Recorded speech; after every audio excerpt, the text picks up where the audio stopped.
This is TechCrunch. ChatGPT users are about to get hit with targeted ads. That's coming up, so let's dive right into your Daily Crunch. A hacker posted the personal data of several of his hacking victims on his Instagram account named @IHackTheGovernment, according to a court document. Now, last week, 24-year-old Nicholas Moore, a resident of Springfield, Tennessee, pleaded guilty to repeatedly hacking into the U.S. Supreme Court's electronic document filing system. At the time, there were no details about the specifics of the hacking crimes Moore was admitting to. Well, on Friday, a newly filed document, first spotted by CourtWatch's Seamus Hughes, revealed more details about Moore's hacks.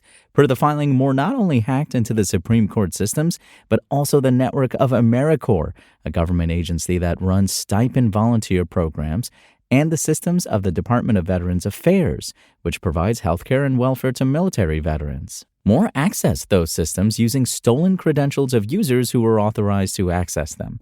Once he gained access to those victims' accounts, Moore accessed and stole their personal data and posted some online to his Instagram account. In the case of the Supreme Court victim, identified as GS, Moore posted their name and current and past electronic filing records. Canadian Prime Minister Mark Carney announced Friday that his country will slash its 100% import tax on Chinese EVs to just 6.1%, paving the way for companies like Geely, BYD, Xiaomi, and others to establish a second foothold in the North American automotive market. Canada is not going all in on Chinese EVs, though. The country will initially cap annual imports at 49,000 vehicles. That cap will slowly increase to about 70,000 in around 5 years, according to the Associated Press. It's a major shift that comes at a time when China is looking to boost EV exports, especially as the European Union weighs lowering its own tariffs on the vehicles. The U.S. remains a holdout on that front, though this week President Trump said he'd be open to Chinese automakers building factories in the U.S. that produce EVs.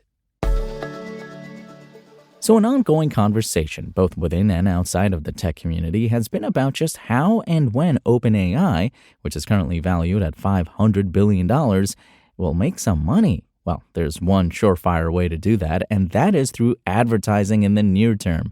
That seems to be the AI giant's plan, as it announced this week that limited ads are headed to certain ChatGPT users. In a blog post published Friday, OpenAI said that it'll begin testing ads in the U.S. for both its free and Go tiers. The company frames this as a way to sustain free access while generating revenue from people who aren't ready to commit to a paid subscription.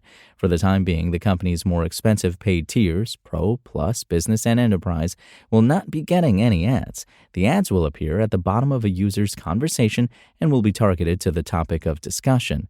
Users will have some control over the situation, as they'll be able to dismiss ads, see explanations for why they're being shown particular ones, and also turn off personalization, which should defeat the ad's targeted nature. The company has also made a commitment not to serve ads to users it believes are under the age of 18. OpenAI says that ChatGPT will maintain answer independence, thank you very much, meaning that despite the incorporation of advertising, those ads will not influence the answers that the chatbot sycophantically serves up to its users.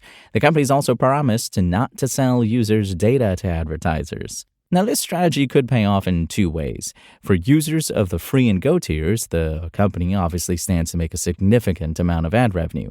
At the same time, there'll necessarily be certain users who appreciate the app but don't appreciate the ads, which could, conceivably, drive an uptick in subscriptions to the platform's more expensive accounts. All right, let's head into the weekend with a startup story.